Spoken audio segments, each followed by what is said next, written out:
আজ আপনাদের সামনে এমন একটা বিষয় তুলে ধরব, শেষে অবশ্যই আপনারা উত্তর দিয়ে যাবেন।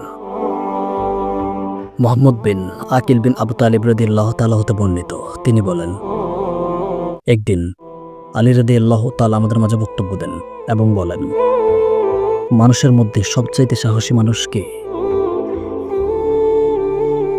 আমরা বললাম, আপনিই তো হে আমিরুল মুমিনিন।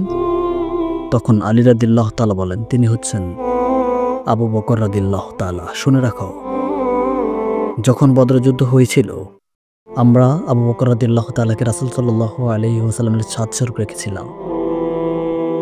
যখন শত্রু বাহিনী রাসূল সাল্লাল্লাহু আলাইহি ওয়াসাল্লামকে আক্রমণ করতে আসে, তখনই আবু বকর রাদিয়াল্লাহু তাআলা তরবারি নিয়ে প্রস্তুত। কুরাইশরা কাবার কাছে রাসূল সাল্লাল্লাহু আলাইহি ওয়াসাল্লামকে পেয়ে বলল, তুমি তো এমন লোক যে আমাদের সমস্ত ইলাহগুলোকে এক ইলাহে পরিণত করেছ। আল্লাহর কসম, তখন আবু বকর রাদিয়াল্লাহু তাআলা উপস্থিত হয়ে যেতেন। বদর যুদ্ধের দিন আবু বকর রাদিয়াল্লাহু তাআলা রাসূল সাল্লাল্লাহু আলাইহি ওয়াসাল্লামের খুবই কাছে ছিলেন।